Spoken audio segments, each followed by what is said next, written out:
لیکن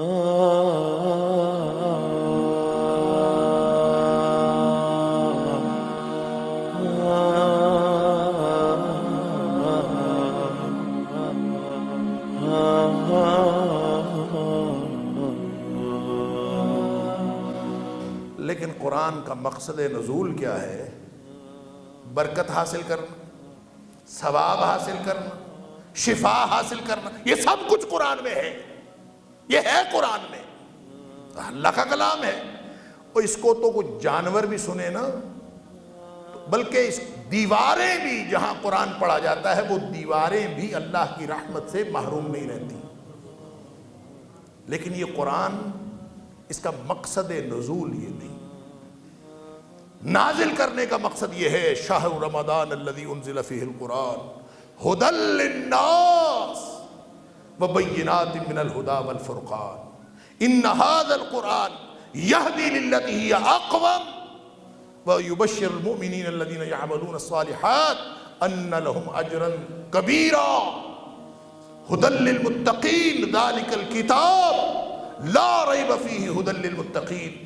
اس کے نازل ہونے کا مقصد یہ ہے کہ یہ قرآن کتاب ہدایت ہے، یہ ہدایت دینے کے لیے نازل ہوا۔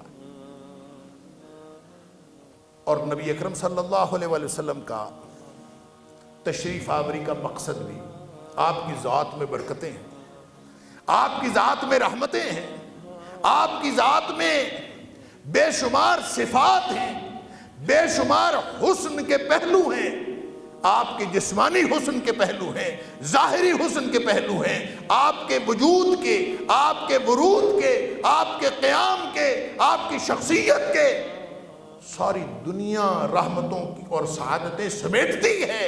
لیکن یہ نبی اکرم صلی اللہ علیہ وآلہ وسلم کا تشریف آوری کا مقصد نہیں۔ پھر نبی پاک صلی اللہ علیہ وآلہ وسلم کیوں تشریف لائے؟ اللہ تعالیٰ فرماتا ہے اِنَّا أَنزَلْنَا إِلَيْكَ الْكِتَابَ بِالْحَقِّ۔ اے حبیب صلی اللہ علیہ وسلم، ہم نے یہ کتاب جس جیسی کوئی کتاب نہیں، یہ آپ پر نازل کی ہے۔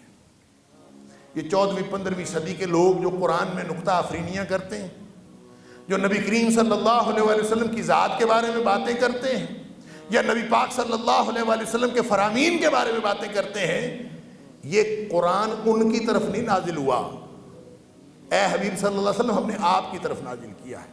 سمجھ لیجئے، قرآن اکیلا ہدایت نہیں ہو سکتا۔ قرآن کتاب ہدایت ہے نا، یہ ہدایت کی کتاب ہے، لیکن یہ اکیلا ہدایت دے سکتا ہوتا نا تو اللہ تعالیٰ ڈائریکٹ عرش سے قرآن نازل کرتا، ہمیں پہنچ جاتا۔ بے شمار طریقے تھے، اللہ تعالیٰ ہم سب کو القاء کر دیتا جو قرآن نازل ہو گیا، اللہ تعالیٰ ہمارے دل میں ڈال دیتا، اللہ تعالیٰ اپنا کلام ہماری فطرت میں ودیت کر دیتا۔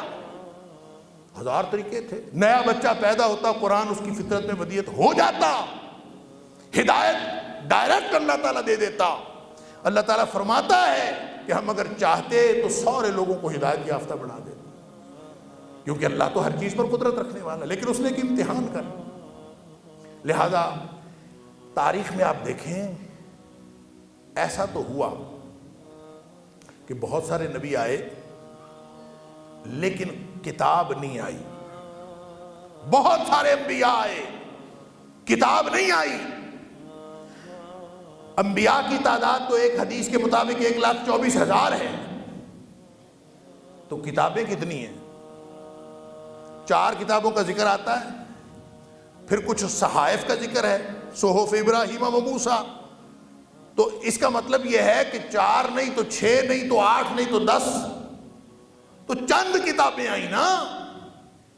لہٰذا انبیاء آتے رہے، یہ تو ہوا کہ نبی آئے کتاب نہیں آئی۔ سارے نبی کس لیے آتے تھے؟ فرمایا اس لیے ہم بھیجتے تھے ان اعبدوا اللہ واجتنبوا الطاغوت۔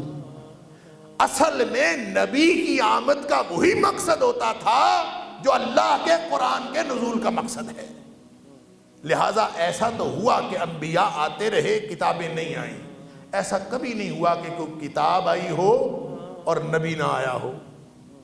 کبھی ایسا ہوا تاریخ میں کہ کتاب آئی ہے نبی نہیں آیا؟ ایسا کبھی نہیں ہوا۔ اللہ اکبر۔